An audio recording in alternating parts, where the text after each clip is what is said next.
మధ్యకాలంలో మనం చూస్తే మరి ఫుడ్ పాయిజన్ కానీ అస్వస్థత రకరకాల చర్చలు కూడా వచ్చినాయి, కొన్ని జరిగిన మాట కూడా వాస్తవం. అయితే ఇది ఈ ప్రజాప్రభుత్వం వచ్చినాకనే జరిగిందనేది అవాస్తవం.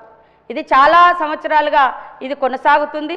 గత 10 సంవత్సరాల్లో కూడా పెద్ద ఎత్తున బల్లి పడ్డది, వానపాం పడ్డది, అదేవిధంగా జెర్రీ పడ్డది, ఇట్లా అనేకంగా కూడా మరి వేల మంది అస్వస్థకు గురైన మాట వాస్తవం. ఏదేమైనా ఇలాంటి సిచ్యువేషన్ వచ్చే రోజులలో రాకూడదు, ఇది అంతం కావాలి అనేటువంటి లక్ష్యంతో ఒక పెనుమార్పులను తీసుకురావాలన్నటువంటి ఉద్దేశంతో మరి మన ప్రభుత్వం ఆహార భద్రతా కమిటీ అదేవిధంగా టాస్క్ ఫోర్స్ ఏర్పాటు కూడా చేయడం జరిగింది అధ్యక్ష. ఆహారం కల్తీ కాకుండా నిరోధించడానికి, విద్యార్థులకు సురక్షితమైనటువంటి పరిశుభ్రమైనటువంటి ఆహారం అందేలా చూడడానికి ప్రభుత్వం రాష్ట్ర స్థాయిలో టాస్క్ ఫోర్స్ను, సంస్థాగత స్థాయి ఆహార భద్రత కమిటీలను కూడా ఏర్పాటు చేసింది అధ్యక్ష. ఆహార భద్రత కమిటీ నాణ్యత, పరిశుభ్రత పట్ల రోజువారీ పర్యవేక్షణ చేపడుతుంది. అక్కడ హెడ్ మాస్టర్ కానీ, ప్రిన్సిపాల్ కానీ, వార్డన్ తదితర వాళ్ళతోటి మరి సిబ్బందితో ఈ యొక్క ప్రమాణాలు సాధించడానికి, భవిష్యత్తులో అవాంఛనీయ సంఘటనలు జరగకుండా నివారించడానికి ఓరియంటేషన్ మరియు అవసరమైనటువంటి పద్ధతులను కూడా ఇవ్వడం జరిగింది అధ్యక్ష. Common diet, compulsory diet, standard operating procedure కూడా రాబోయే కాలంలో అమలు చేయాలని ఆల్రెడీ మన ప్రభుత్వం నిర్ణయం తీసుకొని మరి మొన్న మేమందరం కూడా ఎమ్మెల్యేలు కానీ, మంత్రులు కానీ, ఇతర ప్రజాప్రతినిధులు కానీ విద్యార్థులతో కలిసి నూతనంగా ఏదైతే డైట్ అండ్ కాస్మోటిక్ ఏదైతే అమల్లోకి వచ్చిందో మరి వారితో కలిసి భోజనం చేసి భోజనం యొక్క నాణ్యత ఎలా ఉండాలో కూడా వాళ్ళ కామన్ డైట్ అనేది ఎక్కడికక్కడ స్కూళ్ళల్లో, రెసిడెన్షియల్ స్కూళ్ళల్లో, హాస్టల్స్లో బోర్డు మీద ఏర్పాటు చేయడం జరిగింది అధ్యక్ష.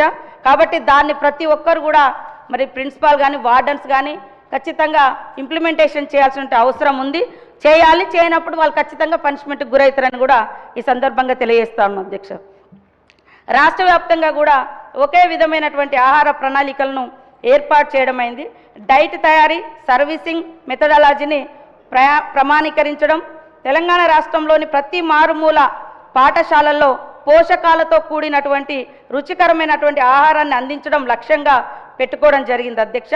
ఈ నిబద్ధత భారతదేశంలోనే మొట్టమొదటిసారి మరి ఇక్కడ మనము స్టార్ట్ చేయడం జరిగింది అధ్యక్ష.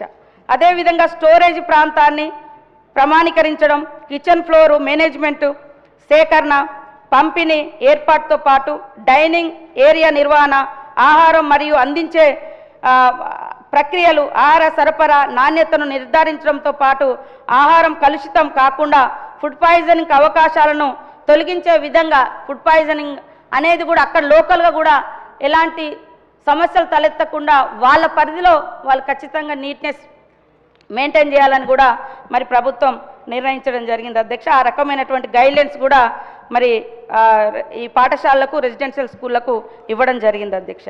Young India integrated residential school complex Telangana ప్రభుత్వము మరి ఒక ఎడ్యుకేషన్ అనేది ఒక మూస పద్ధతిలో పోకుండా ఈరోజు మానవ వనరులను అంటే ప్రజల యొక్క డిమాండు, ప్రజల అవసరాలను దృష్టిలో పెట్టుకొని మరి ఆ పద్ధతిలో కూడా ఎడ్యుకేషన్ అనేది కొనసాగించాలన్నటువంటి లక్ష్యంతో మరి ఈరోజు young India integrated residential schools అనేటువంటి ఒక ప్రతిష్టాత్మకమైనటువంటి కార్యక్రమాన్ని కూడా ప్రారంభించడం జరిగింది అధ్యక్ష. అదేవిధంగా మీకు తెలుసు మరి యంగ్ స్కిల్ ఇండియా యూనివర్సిటీని కూడా మనం ప్రారంభించుకున్నాం. అదేవిధంగా ఈ స్కూల్స్ అంతర్జాతీయ ప్రమాణాలతో అభివృద్ధి చేయబడుతున్న ఏకైక సంపూర్ణ కాంప్లెక్స్లో వివిధ సొసైటీల కింద నిర్వహించబడుతున్న రెసిడెన్షియల్ పాఠశాలలను సమ్మిళితం చేయడానికి ప్రయత్నిస్తున్న ఒక ప్రతిష్టాత్మకమైనటువంటి దూరదృష్టితో కూడుకున్నది అధ్యక్ష. తెలంగాణ ప్రభుత్వం 24-25లో మరి ఈ సంవత్సరంలో 54 యంగ్ ఇండియా ఇంటిగ్రేటెడ్ రెసిడెన్షియల్ పాఠశాలను మంజూరు చేయడం జరిగింది. ఆ పాఠశాలల నిర్మాణం కోసం 2500 కోట్లను కూడా మరి మన ప్రభుత్వం ఆల్రెడీ కేటాయించడం జరిగింది అధ్యక్ష. మరి ప్రభుత్వం వచ్చి రాగానే చాలా సమస్యలతో ఇబ్బంది పడుతున్నటువంటి స్కూళ్లను రిపేర్ చేయాలి, వాళ్లకు మౌలిక సదుపాయాలు కల్పించాలన్నటువంటి లక్ష్యంతో సీఎం రేవంత్ రెడ్డి గారు అమ్మ ఆదర్శ పాఠశాలను కూడా కమిటీలను కూడా ఏర్పాటు చేయడం జరిగింది. దాంట్లో ప్రధానంగా మహిళా గ్రూప్ సభ్యులతోటి ఆయా గ్రామాలలో ఉండేటువంటి పాఠశాల స్కూళ్ళల్లో అక్కడ లోకల్ ఎస్హెచ్జి గ్రూప్ మెంబర్స్ తోటి కమిటీస్ కూడా నిర్మించడం జరిగింది అధ్యక్ష. ఆ కమిటీల ద్వారా దాదాపుగా రాష్ట్రంలో 25,941 ప్రభుత్వ పాఠశాలలు, 495 కేజీబీలో అత్యవసర పనుల నిర్వహణ కోసం మరి డబ్బులు కేటాయించి పనులను చేపట్టడం జరిగింది అధ్యక్ష. అందులో తాగునీటి సౌకర్యాలను కల్పించడం, తరగతి గదుల విద్యుద్దీకరణ, చిన్న తరహా మరమ్మతుల పనులు, ప్రస్తుతం ఉన్న నిర్వహణలో అంటే ఉనికిలో లేని మరుగుదొడ్ల పునరుద్ధరణ, వీటి నిర్వహణ, బాలికల మరుగుదొడ్ల నిర్వహణ, ఈ పనులను చేపట్టడం జరిగింది అధ్యక్ష. అమ్మ ఆదర్శ పాఠశాలల కమిటీలను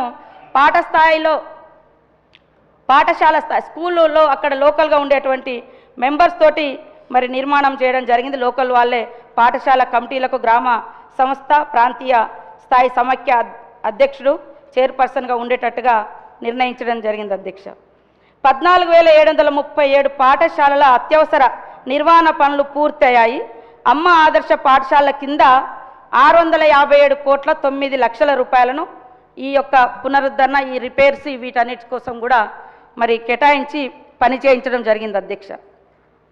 అదేవిధంగా బోధనేతర సిబ్బంది రిక్రూట్ కూడా మరి సాధారణ స్కూళ్ళల్లో పాఠశాలలో 10,006 పోస్టులను రాష్ట్ర వ్యాప్తంగా భర్తీ కూడా చేయడం జరిగింది అధ్యక్ష. అదేవిధంగా రెసిడెన్షియల్ పాఠశాలలో 10,225 పోస్టులను రాష్ట్ర వ్యాప్తంగా ఉన్నటువంటి రెసిడెన్షియల్ పాఠశాలలో మరి భర్తీ చేయడం జరిగింది.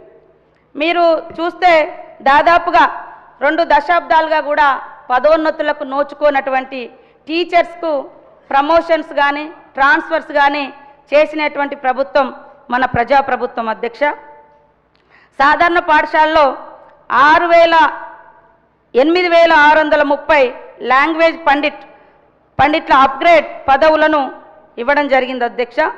1,848 పీఈటీల అప్గ్రేడ్ పదవులతో పాటు 21,419 టీచర్లకు పదోన్నతులు కల్పించడం జరిగింది.